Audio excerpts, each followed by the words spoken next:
안녕하세요. 오늘도 비탐성에 오신 모든 우리 빛의 교회 성도님들을 진심으로 환영합니다. 벌써 목요일이 되었는데요. 오늘 아침부터 함께 말씀을 공부하면서 하루 종일 하나님의 말씀과 동행하는 오늘 하루가 되었으면 좋겠습니다. 제가 기도하고 오늘 성경 공부 시작하도록 하겠습니다. 좋으신 하나님 감사합니다. 오늘도 저희에게 하루라는 귀한 선물을 허락하여 주시고 이 하루를 내 생각대로 내 힘대로 살아가는 것이 아니라 하나님의 말씀을 통해 하나님의 능력으로 하나님의 말씀에 순종하며 살아갈 수 있도록 이 시간을 사용하여 주옵소서. 감사를 드리며 예수님의 이름으로 기도했습니다. 아멘. 네, 오늘은 저희가 함께 전도서 9장 13절부터 16절의 말씀을 함께 살펴보도록 하겠습니다. 13절 제가 읽도록 하겠습니다. 나는 세상에서 지혜로운 사람이 겪는 일을 보고서 큰 충격을 받은 적이 있다. 코엘렛은 지혜로운 사람이 겪은 일을 보았다고 합니다. 그리고 그는 큰 충격을 받았다고 이야기합니다. 도대체 이 지혜로운 사람에게 어떠한 일이 일어났던 것일까요? 14절 이어서 보도록 하겠습니다. 주민이 많지 아니한 작은 성읍이 있었는데 한 번은 힘센 왕이 그 성읍을 공격하였다. 그는 성읍에 에워싸고 성벽을 무너뜨릴 준비를 하였다.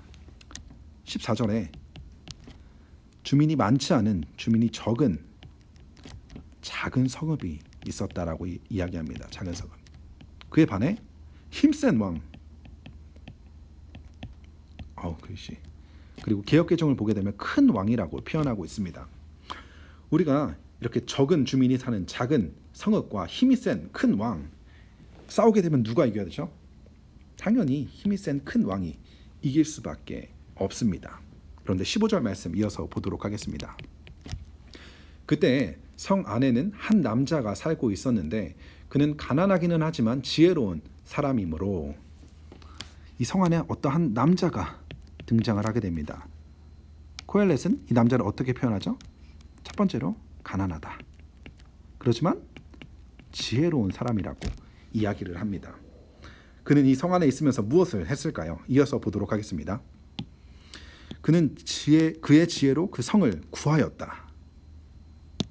자, 이 가난하지만 지혜로운 사람, 이 작은 성함에 있었던 이 사람이 지혜로 이 성읍을 구했다라고 이야기합니다. 이 작은 성읍은 결코 이 큰 왕을 이길 수 없었지만 이 지혜로운 사람의 지혜로 이 성을 구했다라고 이야기합니다. 자, 그렇게 되면 이 성으로부터 이 지혜로운 사람은 어떠한 대우를 받아야 될까요? 보상을 받을 수도 있고요. 존경, 존중. 이러한 것들을 받아야 마땅하다고 우리는 생각을 하게 됩니다. 그런데 이 성읍을 구했던 지혜로운 사람에 대한 이 성 사람들의 태도는 그렇지 않았습니다. 15절 말씀 이어서 보게 되면 그러나 어느 누구도 그 가난한 사람을 오래 기억하지는 않았다. 기억하지 않았다고 이야기합니다.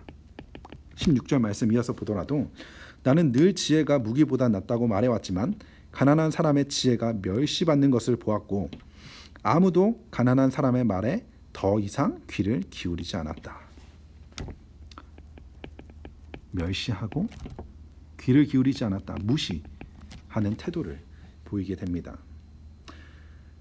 우리가 보았을 때 이 지혜로운 사람이 했던 행동을 통해서 받아야 된 이 결과가 전혀 다른 보상을 받게 됩니다. 존경과 존중이 아닌 기억되지 않고 멸시받고 무시받는 세상의 모습을 보게 됩니다. 계속해서 나오는 악순환이죠. 지혜로운 사람, 우리가 생각했을 때 풍요로운 삶을 살아야 하지만 이 세상에서 일어나는 일들은 아무리 지혜롭다 하더라도 가난을 경험하게 되고 그로 인해서 존중이 아니라 무시와 멸시를 받게 되는 이 세상에 일어나는 일들을 보게 됩니다. 지혜로운 사람, 그렇지만 가난으로 인하여서 이 가난 때문에 사람들에게 그의 지혜가 무시받고 멸시받는 세상이 우리가 살고 있는, 그리고 코엘렛이 보았던 세상이라는 것입니다. 그런데 세상이 지혜를 이렇게 바라본다고 이야기하지만 우리는 이 지혜를 어떻게 바라보고 있나요? 이 지혜로운 사람이 이 성읍을 구했을 때 우리들도 우리의 삶 가운데 여러 가지 문제가 있고 우리에게 고난이 찾아올 때 하나님의 지혜를 구하며 하나님의 도우심을 구하게 됩니다.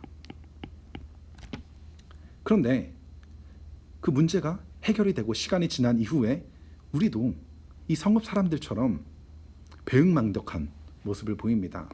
하나님을 잊어버리는 거예요. 하나님의 은혜를 잊어버리고 더 이상 하나님의 말씀보다는 다시 세상의 목소리에 귀를 기울이고 세상의 가치를 또한 따라가는 우리의 모습을 발견합니다. 하나님의 은혜를 경험했음에도 불구하고 하나님의 지혜와 하나님의 도우심을 경험했음에도 불구하고 시간이 지나며 그 하나님의 은혜와 그 모든 것들을 잊어버리고 세상의 그 목소리에 집중하며 하나님의 말씀을 무시하는 우리의 삶도 보이지 않나요? 아무리 세상이 지혜를 향해 이러한 모습을 보인다 하더라도 우리를 살린 그 지혜의 말씀, 하나님의 말씀을 우리는 더욱더 기억하고 더욱더 의지해야 할 것입니다. 그래서 전도서 9장 말씀 13절부터 16절 말씀을 잘 기억하면서 하나님의 말씀에 대한 우리의 태도가 어떻게 해야 되는지를 스스로 돌아보고 더욱더 하나님의 말씀을 의지하며 하나님의 말씀을 사랑할 수 있는 우리 모든 빛의 교회 성도님들 다 되셨으면 좋겠습니다. 자, 기도하도록 하겠습니다. 사랑의 하나님 감사합니다. 오늘 말씀을 통해서 비록 세상에서 하나님의 지혜가 무시받고 멸시받는다 하더라도 그 지혜의 말씀은 우리를 살리는 말씀이며 우리의 삶을 살아갈 수 있는 지혜의 말씀임을 우리가 기억하며 세상의 가치와 세상의 소리보다 그 하나님의 말씀에 더욱더 귀를 기울이며 그 하나님의 말씀에 순종해 살아가는 지혜로운 우리 모든 빛의 교회 성도님들 다 되게 하여 주옵소서. 감사를 드리며 예수님의 이름으로 기도했습니다. 아멘.